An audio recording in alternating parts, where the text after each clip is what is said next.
오늘도 하나님을 열애함으로 또 우리에게 주신 은혜에 감사함으로 예배하신 여러분들을 사랑하고 축복합니다. 저희 집 아이들은 집안일을 거의 안 도와주는 편입니다. 청소, 빨래, 설거지는 바라지도 않고요. 가끔은 제가 자기네들 방 청소까지 해주고 쓰레기통까지 비워줘야 될 때가 있습니다.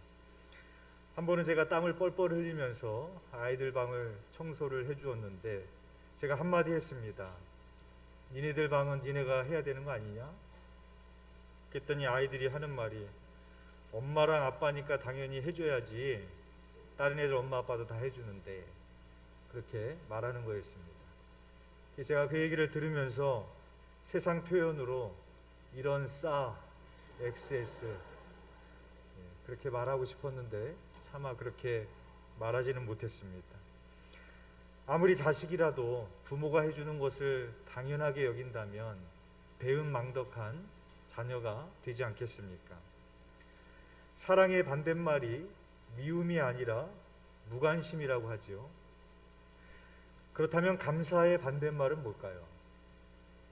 불평이나 원망이 아니라 당연하게 여기는 것일 것입니다. 얼마 전에 교회 성도님들 중에 몇 가정이 본인들의 텃밭에서 정성껏 가꾼 수확물을 가져다 주셨습니다. 그것을 보는 순간에 너무 감사한 마음이 들었어요. 무엇이 감사했는가 하면 텃밭에서 정성 들여 수확물을 거두었을 때 목사인 저를 생각해 주셨다라는 것입니다. 그래서 너무나 그것이 감사가 되더라고요. 감동이 되더라고요. 그래서 저도 저희 아이들처럼 배은망덕한 목사가 되지 않기 위해서 보내주신 수확물을 인증샷을 찍어서 보내드리고 감사하다라는 메시지를 보내드렸습니다. 만약 제가 성도님들에게 그러한 것들을 받으면서 당연하게 여긴다면 어떻게 되겠습니까? 먼저 목사님한테 갖다 줘야지, 목사인데 이렇게 받아야지, 그렇게 제가 생각을 한다면 얼마나 교만하고 배은망덕한 목사가 되겠습니까? 제가 그것을 받았을 때 들었던 마음이 오늘 말씀 제목입니다. 내가 무엇이간데 이렇게 교인들에게 이런 사랑을 받아도 될까? 내가 이런 사랑을 받을 자격이나 되나? 이런 마음이 들었습니다. 여러분, 모든 것을 당연히 여기는 것에 반대되는 태도가 있습니다. 그것은 바로 내가 무엇이기에 하나님께서 나를 이렇게 돌보시고 베푸시나이까? 내가 무엇이간데 이런 사랑을 주십니까? 이렇게 반응하는 겁니다. 오늘 본문인 시편 8편은 다윗의 시편입니다. 다윗은 오늘 본문 4절에서 이렇게 고백합니다. 우리 4절 한 절만 함께 읽어보겠습니다. 시작. 사람이 무엇이기에 주께서 그를 생각하시며 인자가 무엇이기에 주께서 그를 돌보시나이까? 사람이 무엇이기에, 인자가 무엇이기에, 내가 무엇이기에 하나님 우리를 이렇게 생각하시고 이렇게 우리를 돌보십니까? 라고 다윗이 감사하고 있습니다. 다윗은 하나님께 받은 은혜에 대해서 사람이 무엇이기에 라는 표현을 2번씩이나 반복해 가면서 하나님이 베푸신 은혜에 감사를 하고 있습니다. 여러분, 우리가 하나님께 받은 은혜 중에서 당연하게 여기는 것들이 무엇이 있을까요? 대부분 우리는 당연하게 여기죠. 자녀는 부모에게 받는 사랑을 당연하게 여기는 것처럼 우리가 당연하게 여기는 것들이 참 많은데, 그 중에 우리가 당연하게 여기는 것의 대표적인 것이 하나님이 우리에게 주신 이 아름다운 피조물이 아닐까 생각이 되어집니다. 날마다 떠오르는 태양을 바라보면서 감사해 보신 적 있으십니까? 봄이 되면 꽃이 만발합니다. 우리가 그 아름다운 꽃을 보기 위해서 꽃 구경 가잖아요. 벚꽃 구경하러 다니고 그 꽃축제 하러 다니면서 그 꽃을 보면 얼마나 우리가 힐링이 되고 기쁨이 있고 행복한 마음이 깃듭니까? 그 꽃을 보면서 감사한 마음을 가져보셨습니까? 가뭄이 들었을 때 내리는 비는 얼마나 감사합니까? 뜨거운 태양을 가려주는 구름과 시원한 그늘을 만들어주는 나무는 얼마나 소중합니까? 땀이 났을 때 땀을 식혀주는 시원한 바람은 얼마나 상쾌합니까? 그런데 우리는 이런 모든 것들을 너무나 당연히 여기며 살아갑니다. 그래서 다윗의 위대함이 여기에 있는 것입니다. 모든 사람들이 당연히 여기고 있는, 모든 사람들이 감사하지 않고 있는 그 아름다운 피조물의 세계를 바라보면서 다윗은 우리를 돌보시는 하나님의 은혜와 사랑을 바라보며 감사와 찬양을 돌리는 사람이었다라는 것입니다. 그래서 3절에 보면 다윗이 이렇게 찬양합니다. 주의 손가락으로 만드신 주의 하늘과 주께서 베풀어 두신 달과 별들을 내가 보오니. 다윗은 지금 그 하늘과 달과 별을 보면서 찬양과 감사를 드리고 있습니다. 그냥 보는 것이 아니라 유심히 바라보면서 묵상하면서 바라보니까 저것이 그냥 있는 것이 아니라 나를 위해서 지으신 것이구나, 우리를 사랑해서 베풀어 주신 것이구나 라는 것을 다윗이 깨닫는 순간입니다. 그래서 이 다윗의 고백으로 보면 주의 손가락으로 만드신, 그냥 우연히 존재하는 게 아니에요. 하나님이 만드신 겁니다. 주께서 베풀어 두신, 그냥 존재하는 것이 아니라 우리를 위해서 베풀어 주신 것임을 다윗이 깨닫고 찬양하고 있는 것입니다. 우주를 연구하는 과학자들이 한결같이 이렇게 말합니다. 지구가 우주의 중심은 아니다. 지구가 우주의 중심은 아니래요. 그런데 우주를 연구하면 연구할수록 부인할 수 없는 사실이 있는데, 우주는 지구를 위해서 존재하고 있다는 겁니다. 엄연히 하나님께서 이 모든 우주 만물을, 이 아름다운 자연을 인간을 위해서 지으셨다라는 것을 우리는 부인할 수 없다라는 것입니다. 그래서 6절에 보면 다윗이 또 이렇게 말합니다. 주의 손으로 만드신 것을 다스리게 하시고, 그 아름다운 피조물 우리에게 주신 것뿐만 아니라 우리로 하여금 다스리게 하셨습니다. 창세기 1장 27절에서 28절에 보면 하나님께서 천지를 창조하시고 인간을 만드신 후에 이렇게 말씀하셨습니다. 하나님이 자기 형상 곧 하나님의 형상대로 사람을 창조하시되 남자와 여자를 창조하시고 하나님이 그들에게 복을 주시며 하나님이 그들에게 이르시되 생육하고 번성하여 땅에 충만하라. 땅을 정복하라. 바다의 물고기와 하늘의 새와 땅에 움직이는 모든 생물을 다스리라 하시니라 라고 말씀했습니다. 하나님께서 인간을 창조하신 후에 복을 주셨고 생육 번성케 하신 후에 하나님께서 만드신 피조물들을 인간이 다스려라, 그렇게 명령하셨다라는 것입니다. 즉 하나님께서 인간을 하나님의 대리자로 세워주신 것입니다. 왜 하나님은 인간을 대리자로 세워주셨을까요? 단순히 관리할 사람이 필요해서? 그것보다는 하나님이 우리에게 주신 자연을 소중하게 여기게 하기 위해서, 또 그것을 통해서 하나님이 베풀어 주신 은혜를 깨닫게 하기 위해서입니다. 우리가 식탁에서 날마다 밥을 먹지만 우리가 그 밥을 먹는 것과 한 해 동안 땀을 흘리며 그 수확을 한 농부들이 그 밥을 대하는 마음가짐은 우리랑 다를 것입니다. 마찬가지로 하나님께서 우리에게 그것을 다스리라고 한 것은 그것을 다스림으로 인하여서 그것의 소중함을 더욱 일깨워주기 위함인 것입니다. 또 그것을 다스림을 통하여서 내가 아무리 노력해도 하늘에 해를 주시지 않으면, 때에 따라 비를 내려주시지 않으면 이것을 수확할 수 없는, 그것이 하나님의 은혜임을, 우리의 모든 순간이 하나님의 은혜임을 깨닫게 하시기 위해서 우리에게 다스리는 대리자로 세워주신 것입니다. 하나님은 인간이 내가 무엇이기에 아무것도 아닌 우리들을 그렇게 사랑하시고 돌보시고 베푸시는데, 인간은 하나님께서 다스리라고 말씀하신 그 자연을 당연하게 여기고 하찮게 여겨서 자기의 욕심대로 착취하여서 그것이 파손되어져 가는 안타까운 상황을 우리들이 보고 있지 않습니까? 제가 설교 서두에서 교우분들이 텃밭에서 가꾼 수확물을 저에게 보내주신 것에 대해서 언급을 했습니다. 그것이 왜 저에게 그렇게 은혜가 되고 감사가 되는지 아십니까? 그 감자 때문이 아닙니다. 그 상추 때문이 아닙니다.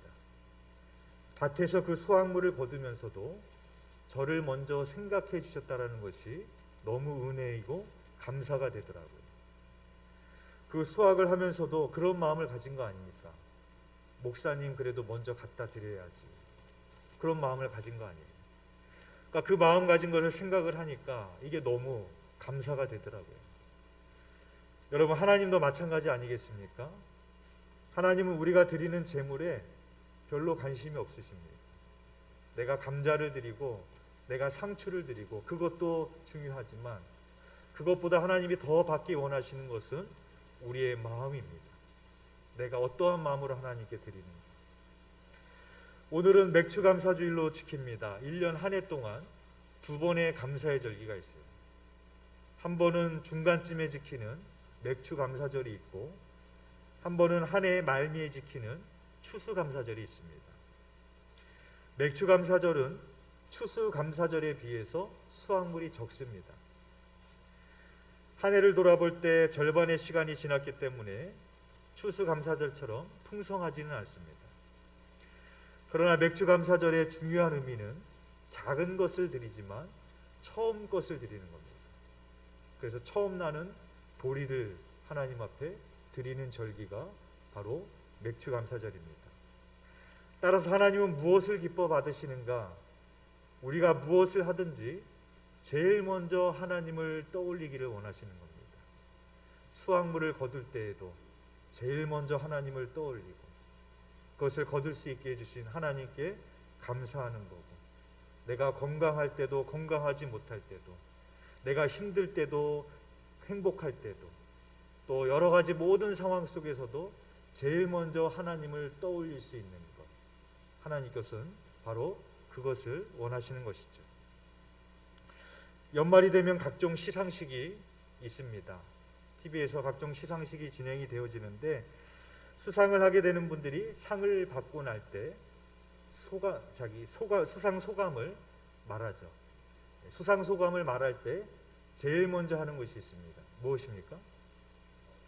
감사의 대상에 대해서 이야기를 합니다. 근데 만약에 여러분의 자녀가 연예 대상을 받았다고 한번 가정해 보십시오. 그리고 시상대에 올라가서 수상 소감을 밝히는 겁니다. 벅찬 감정을 이기지 못해서 눈물을 흘리기 시작합니다. 그러면서 감사의 소감을 발표하는데, 감독님 감사합니다. 카메라팀 그 힘든데 그 무거운 장비 들고 다니면서 열심히 찍어주셔서 감사합니다. 함께 수고한 배우분들 감사합니다.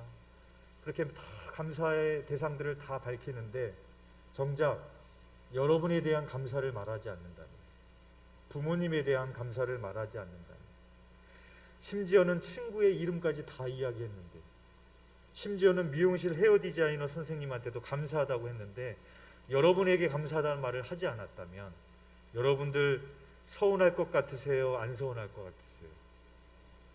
안 서운할 것 같으면 거짓말이죠. 그렇죠? 뭐 그러려니 깜빡했겠지, 그럴 수도 있지라고 생각할 수도 있겠지만 내심 마음이 속상하실 겁니다. 그 순간에 감사의 대상이 많겠지만 제일 먼저 떠오르는 사람이 누구겠습니까? 누구보다도 부모님이죠. 대부분의 사람들이 수상소감을 발표할 때, 감사의 말을 할 때 제일 먼저 누구를 말하느냐? 부모님을 말하잖아요. 받은 은혜가 많지만 그 중에서도 나를 낳아주시고 지금까지 있게 해주신 부모님의 은혜와 사랑이 가장 크기에 제일 먼저 부모님의 사랑을 떠올리는 겁니다. 그런데 하나님을 믿는 우리들에게 있어서 부모님보다도 더 먼저 떠올려야 될 감사의 대상이 있습니다. 누구입니까? 하나님이죠. 그래서 하나님을 믿는 크리스찬들이 수상소감을 받을 때, 시상할 때 보면은 먼저 하나님께 찬양과 영광을 돌리는, 그런 모습을 우리가 볼 수 있습니다. 하나님, 우리가 무엇을 하든지 제일 먼저 하나님을 떠올리기를 원하시는 겁니다. 밭에서 수확물을 거둘 때만 제일 먼저 하나님을 떠올리는 것이 아니라 나의 삶의 모든 순간에서 하나님을 제일 먼저 떠올리기를 원하십니다. 한 해의 첫 수확물을 거둘 때에도, 한 해를 시작하는 첫 시간에도, 그래서 우리는 송구영신 예배를 드리잖아요. 한 달을 시작하는 첫 시간에도, 그래서 우리는 월상 예배를 드리잖아요. 이사를 가서 새로운 장막에 거할 때에도, 그래서 우리가 이사신방 예배를 드리지 않습니까? 새로운 사업을 시작할 때도, 그때도 우리가 사업장 신방 예배를 드리지 않습니까? 그래서 믿음의 조상인 아브라함을 보면 그가 거처를 옮길 때마다 제일 먼저 하는 것이 있습니다. 그것은 무엇인가 하면 제단을 먼저 쌓고 하나님 앞에 예배를 드렸다라는 거예요. 그러니까 아브라함은 내가 어디로 옮겨 다닐 때마다, 무엇을 할 때마다 제일 먼저 하나님을 떠올리는 사람이었습니다. 그가 바로 믿음의 조상이 되었다라는 것입니다. 그리고 하나님은 그것을 기쁘시게 보는 것입니다. 제가 지난번에 감리사님들과 영국 연수를 다녀왔습니다. 2명씩 방을 같이 썼는데 저하고 같이 방을 쓰셨던 감리사님이 아침에 일어나면 입버릇처럼 반복하는 것이 있었어요. 화장실에 가서 씻으시고 팬티바람으로 나와서 돌아다니면서 그 옷을 주섬주섬 입으면서 또 감기가 걸렸는지 훌쩍훌쩍거리면서 계속해서 했던 말이 뭐냐면, 하나님, 아유, 감사합니다. 감사합니다. 감사합니다. 하나님 감사합니다. 그러더라고요. 제가 침대에 누워서 그거를 들었는데 하루만 그러는 게 아니라 일정 내내 그러는 거예요. 제가 그걸 유심히 보면서, 야, 무엇이 저렇게 감사할까 의문을 갖다가 그 마음이 이해가 되더라고요. 내가 무엇이기에 주의 종을 삼으셔서 또 감리사로 세워주시고 또 이곳까지 와서 좋은 곳 보게 하시고 좋은 음식 먹게 하시고 내가 무엇이기에 이렇게 나를 사랑하시나, 그래서 감사했던 거 아니겠어요? 제가 그를 보면서 저도 똑같이 팬티바람으로 다니면서 감사합니다라고 하고 싶었지만 할 수는 없었고, 그 감리사님이 감사합니다 할 때마다 저도 침대에 누워서 미투 그렇게 하면서 저도 감사를 하면서 영국 일정을 마치고 다녀왔습니다. 여러분, 우리가 지난 3년 동안에 코로나를 통해서 배운 중요한 교훈이 뭡니까? 여러 가지 교훈이겠지만 대표적으로 우리가 당연하게 여겨왔던 일상들이 하나님의 은혜이고 축복임을 깨달았던 순간들이 아니었습니까? 함께 모여 예배할 수 있는 것도, 함께 모여 식사하고 교제할 수 있는 것도, 모든 것이 당연하다고 여겨왔지만 그것이 하나님의 은혜이고 축복임을 깨닫는 그런 시간들이었습니다.